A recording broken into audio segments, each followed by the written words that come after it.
今日想同大家繼續講下七仙羽呢單事情嘅最新發展。今個星期七仙羽冇響佢個人嘅 Facebook 上面回應最近對佢嘅傳聞同埋指控，但係七仙羽已經成為咗網絡上面嘅流量，好多 YouTuber 都有出片講佢。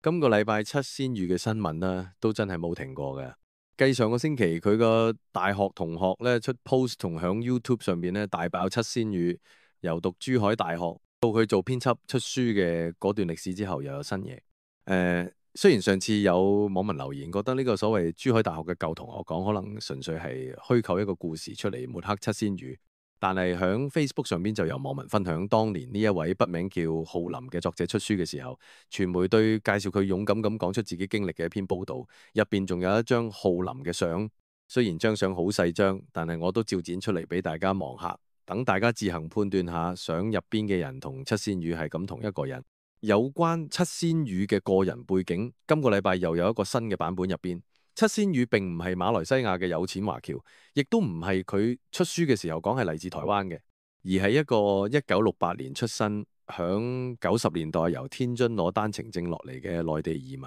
喺呢三個唔同版本入邊嘅七仙羽都有一個共通點，就係嚟自呢三個地方嘅人其實都應該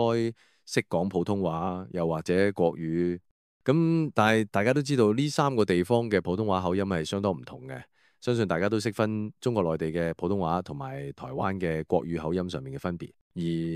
馬來西亞人講普通話呢，中間會夾雜咗大量馬拉話啦。至於七仙羽嘅普通話嘅口音係屬於邊個地區，咁大家可以聽下呢一段片再自行判斷啦。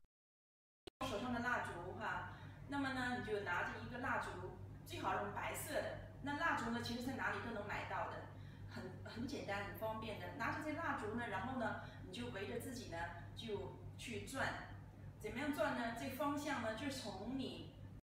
另一樣千變萬化嘅就係佢嘅宗教信仰。咁佢一方面咧幫人做法事，幫人睇埋風水，又話自己學佛，再請埋天使下凡去做薯仔種生機，更加開設正能量中心。唔怪得有Facebook 群組響2年前都講過話，佢做嘅法事唔正宗啊。至於宗教嘅嘢，信則有，不信則無。有關呢啲批評呢，就留翻俾大家自行判斷。最後一件想跟進嘅事，一就係五仔追擊七仙羽嘅最新進展。五仔就話第一單響小額錢債審裁處排期審訊嘅案件，咁啱就係7月7號舉行。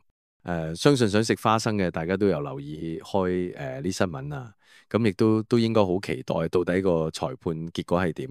但係先響度潑下冷水，如果有睇過小額錢債審裁處嘅條例，被告人收到申索書之後，響進行簡短提訊以及未提交答辯書之前，如果同意繳交全部或者部分嘅申請款項，嗰單 case 就會完結㗎啦。即係換句說話講，只要佢肯俾錢，所有受害人經由小額錢債審裁處申請索償都可以用錢解決，就唔使出席答辯㗎啦。依家嘅形勢嚟睇，大家最想見到嘅對簿公堂應該唔會出現。對佢嚟講，冷處理可能係響呢一刻最好嘅方法。我哋係時事菠蘿雞，如果你鍾意我哋呢一條片，就幫手 like、comment 同 subscribe 啦。